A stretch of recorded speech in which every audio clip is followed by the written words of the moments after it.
नमस्कार, आप देख रहे हैं एनएमएफ न्यूज में आपके साथ शबनम। प्रधानमंत्री नरेंद्र मोदी का अमेरिका दौरा बेहद खास रहा। डोनाल्ड ट्रंप से जिन मुद्दों पर पीएम मोदी की बातचीत हुई, उससे दुनिया भर के जो विरोधी देश हैं उनमें हड़कंप मच गया। सबसे पहले तो ये बता दें कि प्रधानमंत्री मोदी की डोनाल्ड ट्रंप से युद्ध विमान खरीदने को लेकर बातचीत हुई है। मुंबई हमले के आरोपी के प्रत्यार्पण को लेकर बातचीत हुई है। इसके साथ ही साथ बांग्लादेश के मुद्दे पर भी प्रधानमंत्री मोदी की डोनाल्ड ट्रंप से बातचीत हुई है।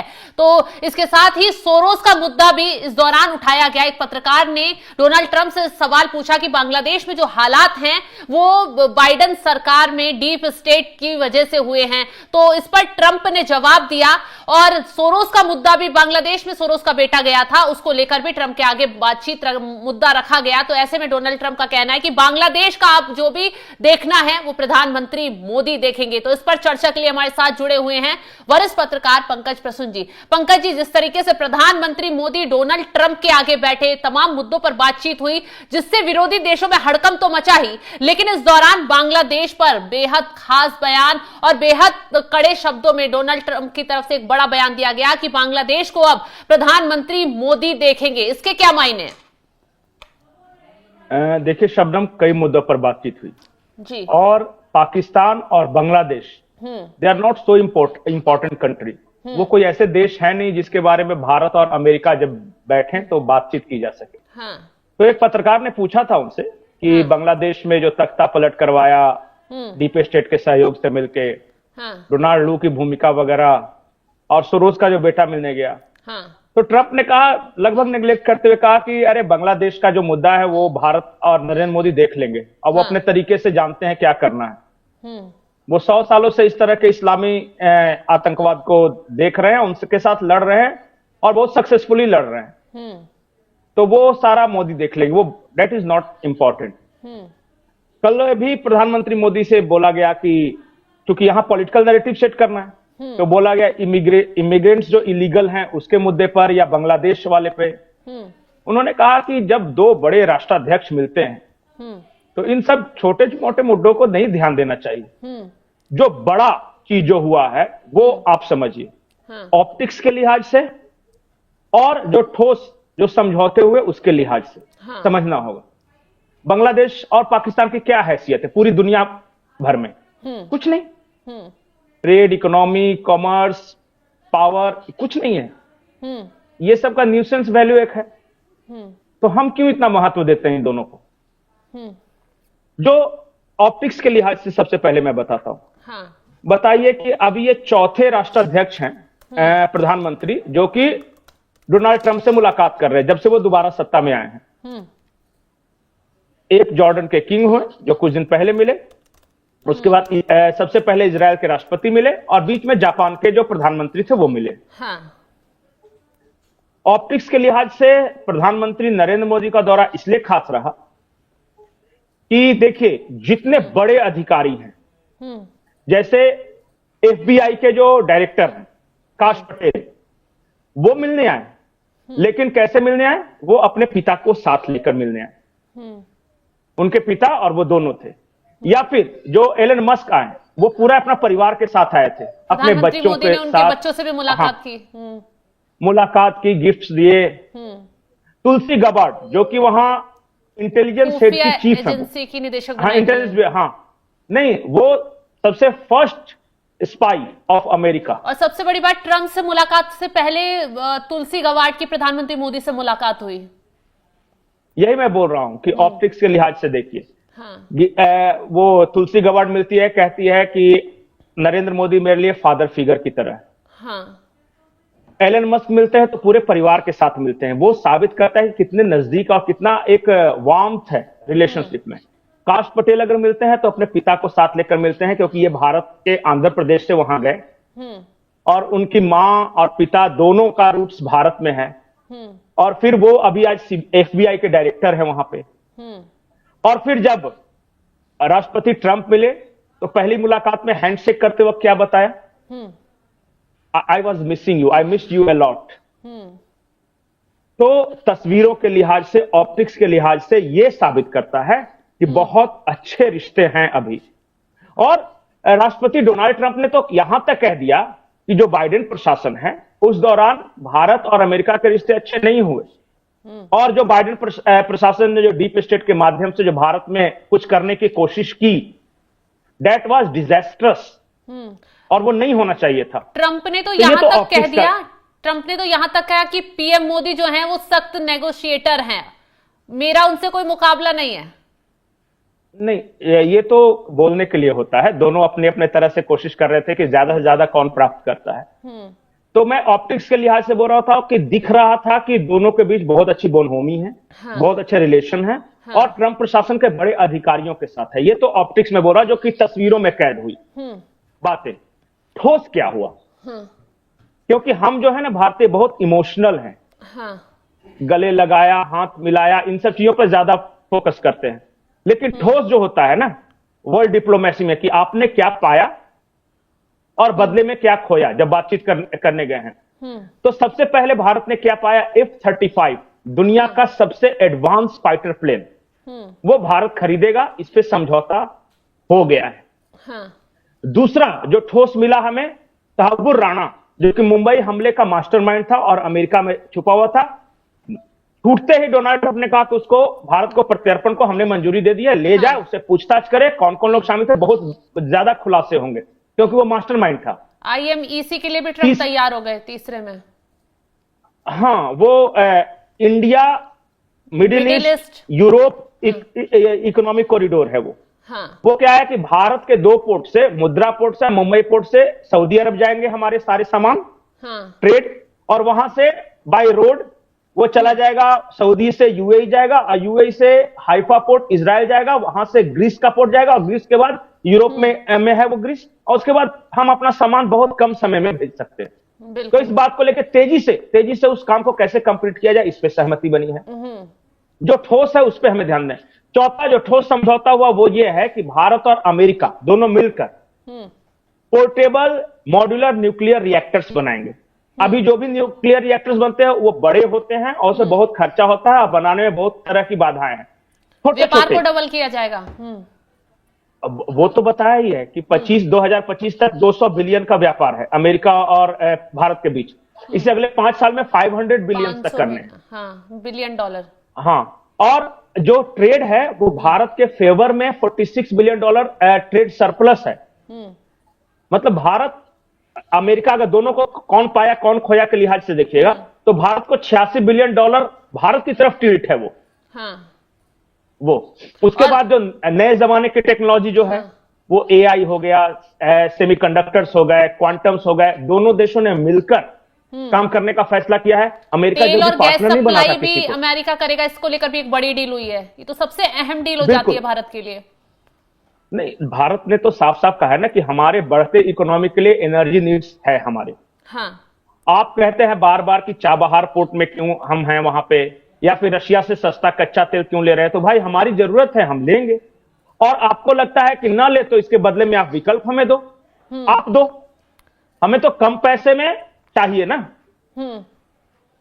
तो ये इस लिहाज से एक और जो महत्वपूर्ण समझौता हुआ है, हमारे यहां युद्धक विमान भारत बनाने लगा है। कल ही की रिपोर्ट है इकोनॉमिक टाइम्स की कि भारत 25वां सबसे बड़ा डिफेंस एक्सपोर्टर हो गया है। जो देश 2014 के पहले तक एक AK-47 की गोली तक बाहर से मंगाता था, आज वो 53,000 करोड़ का डिफेंस एक्सपोर्ट कर रहा है। और हमारे यहां एक तेजस विमान बना है। तो अभी देखा होगा आपने कि 2-4 दिन पहले जो एयर चीफ मार्शल है, उनका एक वीडियो वायरल हुआ था, जिसमें वो कह रहे थे कि जिस संख्या में हमें सप्लाई होना चाहिए था वो नहीं हो पा रहा है। वो क्यों नहीं हो पा रहा है? क्योंकि जो इंजन लगता है ना उसमें, जेट इंजन, वो अमेरिका के पास है। अब 2 ऑप्शन थे भारत के पास, जाके अमेरिका से परचेज कर लेता, बहुत आसान ऑप्शन था, कई देश कर रहे। लेकिन भारत ने कहा है कि क्यों ना अमेरिका और भारत मिलकर भारत में वो इंजन बनाए। टेक्नोलॉजी ट्रांसफर की बात थी, उस पर समझौता हो गया। ये बहुत बड़ी उपलब्धि है। और एक और चीज, अमेरिका में 2 और दूतावास खोलने का डील हुई है, तो इससे क्या फायदा होगा भारत को?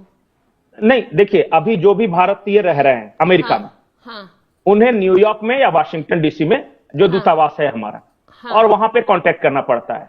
2 और शहर हैं जैसे बॉस्टन एक होगा और एक शायद मुझे शहर का नाम नहीं याद। हाँ, लॉस एंजल्स और एंजल्स में, लॉस एंजल्स, हाँ लॉस एंजल्स में दो और खुलेंगे, तो जो उस इलाके में लोग रह रहे हैं, जो उस प्रोविंस में, उनके लिए सुविधा होगी और वो डायरेक्ट भारत सरकार या भारतीय राजनयिक के संपर्क में रहेंगे। वहां किसी भी तरह की कोई समस्या होती है तो मतलब और अमेरिका में भारतीयों के लिए भी पीएम मोदी ने मतलब कदम उठाया है, उनको सोचकर भी आगे बढ़े हैं वो।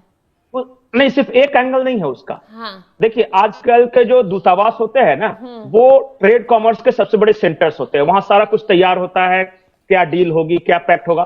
तो हर राज्य के साथ अमेरिका, देखिए एक फेडरल स्ट्रक्चर है वहां पे, हर राज्य अपने आप में एक इंडिपेंडेंट है और उसके बाद फिर वहां एक केंद्र होता है जहां जिसको राष्ट्रपति ट्रंप लीड कर रहे हैं। तो Los Angeles, Boston, New York, Washington, इन सब में भारतीयों की बहुत अच्छी खासी संख्या है। इवन कैलिफोर्निया में।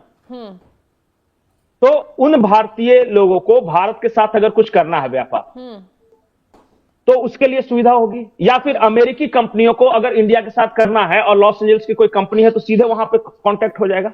तो ट्रेड कॉमर्स के लिहाज से भी वो इंपॉर्टेंट है। वहां भारतीयों के रहने वाली जो और उनको दी जाने वाली सुविधाओं के लिहाज से भी इंपॉर्टेंट है। तो मुझे लगता है जितना शॉर्ट यात्रा था 2 दिनों का, उसमें काफी उपलब्धि है इसे। पंकज जी, ये भारत की उपलब्धि यहाँ के विपक्ष को तो खल ही रही है, लेकिन चीन को भी खल रही होगी। ये तस्वीरें चीन को हजम नहीं हो पा रही होंगी। आपने कहा कि पाकिस्तान और बांग्लादेश भारत के कॉम्पिटिटर नहीं है, लेकिन चीन को जरूर ये तकलीफ हो रही होगी जो ट्रंप और मोदी की खास मुलाकात हुई है, तमाम डील हुई है सुरक्षा के लिहाज में। देखिए, चाइना तो खैर रिसीविंग एंड पे है ही, उसके साथ जो टैरिफ को लेकर जो वॉर चल रहा है अमेरिका का। एक और महत्वपूर्ण घटना घटी है प्रधानमंत्री नरेंद्र मोदी के लैंड होने से ठीक पहले। राष्ट्रपति डोनाल्ड ट्रंप ने 2 दिन पहले पुतिन से बात की थी और कल राष्ट्रपति डोनाल्ड ट्रंप ने कहा कि G7 में रशिया को जो बाहर निकाला गया था, दोबारा उसकी एंट्री होनी चाहिए। वो G8 पहले था और जब यूक्रेन पे हमला किया था तो रशिया को बाहर निकाल दिया था। G8 दुनिया के 8 सबसे बड़ी आर्थिक शक्तियां हैं। राष्ट्रपति ट्रंप ने कहा कि पुतिन को बाहर निकालना वो समझदारी बड़ा फैसला नहीं था। दुनिया के जितने बड़े नेगोशिएशंस होंगे वो G8 के जरिए होंगे, तो वो पुतिन उसमें शामिल हो। तो बताइए कि रशिया के साथ अच्छा संबंध रख रहा है, ये भारत के साथ अच्छा संबंध रख रहा है। छोटे मोटे देश जैसे पाकिस्तान, बांग्लादेश, इन सबको कह रहा है कि वो भारत डील कर लेगा। इसका मतलब ये है कि इस इलाके में जो हमारा खित्ता है, जो कि साउथ एशिया जिसे हम बोलते हैं, इस इलाके में चाइना ने अगर ये फैसला किया है कि वो अमेरिका के खिलाफ रहेगा, तो अमेरिका ने ये फैसला किया है कि भारत हमारा पार्टनर रहेगा इस पूरे इलाके में। और भारत हमारा हर तरह का पार्टनर रहेगा, स्ट्रेटेजिक पार्टनर रहेगा। न्यूक्लियर, सिविल न्यूक्लियर जो डील हुई थी उसके बाद से मॉडल उस पार्टनर रहेगा, टेक्नोलॉजी पार्टनर रहेगा, डिफेंस पार्टनर रहेगा, हर तरह से। तो भारत को प्रायोरिटी दे रहा है अमेरिका। एक दुनिया का सबसे पुराना लोकतंत्र है, एक दुनिया का सबसे बड़ा लोकतंत्र है। भारत सबसे बड़ा लोकतंत्र है और दोनों हाथ मिला रहे हैं और इसका इंपैक्ट होगा। और अगर रशिया के साथ जिस तरह अच्छे संबंध कर रहे हैं डोनाल्ड ट्रंप, तो रशिया भी अमेरिका के क्लोज जाएगा, इंडिया भी क्लोज जाएगा और बाकी जो सारे देश। देखिए, बिग डैडी जिसकी हम बात करते हैं, दुनिया में एक बात ट्रंप को समझ में आ रही है कि दुनिया में 4-5 देश ऐसे हैं जो कि सुपर पावर और या समकक्ष हैं। भारत, रशिया, चाइना, अमेरिका, ये तो निश्चित तौर पे। बिल्कुल। तो तमाम जानकारी और उसके बाद जो अफ्रीका में साउथ अफ्रीका है और जो लैटिन अमेरिकन कंट्रीज में उसमें ब्राजील है। पंकज जी, एक सवाल ये है कि अब जिस तरीके से भारत और अमेरिका हाथ मिलाकर आगे बढ़ने की अब उन्होंने फैसला किया है और तमाम मुद्दों पर चर्चा भी की है, लेकिन जो जॉर्ज सोरोस का मुद्दा रहा है भारत में, जिस तरीके से जॉर्ज सोरोस को कहा गया कि वो विदेशी सरकारों को अस्थिर करने के लिए जाने जाते हैं, वो मुद्दा काफी अहम हो जाता है। वहां जूनियर सोरोस का मुद्दा उठना, और वो भी बांग्लादेश। मैं बता रहा हूं, जॉर्ज सोरोस का अमेरिका ध्यान रख रहा है, उसको बर्बाद कर रहा है। यूएसएडी डिपार्टमेंट बिल्कुल भंग कर दी गया है, उसका जितना सप्लाई लाइन है वो कट कर रहा है। जॉर्ज सोरोस का अमेरिका अपने हिसाब से डील करेगा और जॉर्ज सोरोस ने जिन हमारे आसपास के देशों में डिस्टर्बेंस पैदा किया है उसका हम ख्याल रखेंगे। तो कह रहा है कि एक ही बात है कि आप उसका सप्लाई लाइन काट दीजिए, फाइनेंशियल सपोर्ट, बाकी उसको बांग्लादेश को तो हम देख लेंगे। तो दोनों देशों की अपनी अपनी भूमिका है। और देखिए, अमेरिका भारत का जो रिलेशन है ना, वो टेस्ट मैच की तरह है। इंस्टेंट नूडल्स नहीं है कि बनाया तुरंत ठीक हो गया सब कुछ। एक दौरा, दो दौरा, ग्रेजुअली ये बढ़ रहा है और सभी सरकारों के दौरान बढ़ रहा है। राजीव गांधी के समय में संबंध स्थापित हुए, नरसिम्हा राव, मनमोहन सिंह ने इसे आगे बढ़ाए हैं, अटल जी ने आगे बढ़ाया है और मोदी सरकार हो उसे और अगले लेवल पे लेके जा रही है और वो और आगे निरंतर आगे बढ़ता रहेगा। तो इसलिए कह रहे हैं कि बहुत ज्यादा हमें सतही चीजों को नहीं देखना है। यहां कुछ लोगों के लिए वो सोरोस बहुत इंपॉर्टेंट हो सकता है या बांग्लादेश इंपॉर्टेंट हो सकता है या पाकिस्तान इंपॉर्टेंट हो सकता है, लेकिन भारत अमेरिका के लिए नहीं। बोले इन सबको तो हम कभी भी निपट लेंगे, बड़ी चीजें सोचो। तो ये सारी बातें हैं। एक और डिस्कशन हुआ है जिस बारे में बहुत कम चर्चा हो रही है, भारत को यूनाइटेड नेशन सिक्योरिटी काउंसिल में परमानेंट मेंबरशिप देने के संबंध में। अच्छा। अमेरिका इससे सैद्धांतिक तौर पर सहमत है और ओबामा के जमाने से सहमत है। और बाकी जो पांच जो वीटो पावर वाले देश है उसमें रशिया सहमत है, अमेरिका, सारे देश लगभग सहमत है सिवाय चाइना के। तो क्या विकल्प उसका हो सकता है, क्या हम तलाश सकते हैं, उस बारे में बातचीत भी चल रही है और यह भी एक लंबा प्रोसेस है। अगर भारत को यूनाइटेड नेशन रीस्ट्रक्चरिंग हुआ यूएन का और भारत को परमानेंट सीट मिलती है यूनाइटेड नेशन सिक्योरिटी काउंसिल में, अगर भारत के पास वीटो पावर आता है तो दुनिया में कोई भी जो डिफेंस स्ट्रेटेजिक अलायंस या युद्ध से जुड़े फैसले होंगे तो भारत के वोट का महत्व रहेगा। भारत ने वीटो कर दिया मतलब नहीं होगा। अच्छा, तो ये इस लिहाज से बहुत इंपॉर्टेंट है। सबसे ज्यादा बड़ी चल रही है, बहुत दिनों से चल रही है। डील नहीं है ये बातचीत चल रही है। अमेरिका सहमत है, बाकी 4 देश सहमत है, सिर्फ चाइना है। तो देखिए चाइना के साथ क्या क्या कर सकते हैं, उसमें होगा धीरे धीरे। तमाम जानकारी देने के लिए पंकज जी आपका बहुत बहुत शुक्रिया। तो प्रधानमंत्री मोदी अमेरिका दौरे पर गए थे, वहां से लौट चुके हैं, तमाम बड़े मुद्दों पर वहां बातचीत हुई, कई डील भी हुई और इस डील से विरोधी देशों में वाकई में हड़कंप मचा हुआ है। चाइना परेशान है क्योंकि अमेरिका ने भारत के साथ पहली डील जो की है F-35 फाइटर जेट को लेकर की है, तेल और गैस के व्यापार को लेकर की है, IMEC के लिए तैयार हो गए हैं ट्रंप। तो ये भारत के लिए, जी कुछ कहना चाह रहे हैं? आप कह रहे हैं पाकिस्तान और बांग्लादेश, उनका जितना टोटल जीडीपी है ना, टोटल उतना तो खाली भारत अमेरिका के साथ व्यापार करता है। $200 बिलियन के आसपास पाकिस्तान का कुल सब कुछ मिला जुला के है और सिर्फ एक देश के साथ उतना भारत व्यापार करता है। तो आप क्या महत्व देते हैं उन सब लोगों को? बिल्कुल। तो लेकिन जिक्र इस बातचीत में जरूर उठा, लेकिन अब देखना यह होगा कि जब भारत प्रधानमंत्री अब लौट गए हैं तो कैसे बांग्लादेश को सबक सिखाया जाएगा, क्योंकि अब सारी पावर प्रधानमंत्री मोदी के हाथ में है बांग्लादेश को सबक सिखाने की। अब पीएम मोदी के आगे बड़ा कदम उठाते। खैर, जिस तरीके से अमेरिका और भारत के बीच तमाम डील हुई है वो भारत के लिए बहुत बड़ी उपलब्धि है। फिलहाल इस खबर पर आपका क्या है कुछ कहना, कमेंट कर जरूर बताएं। तमाम खबरों की अपडेट के लिए आप बने रहें हमारे साथ। नमस्कार।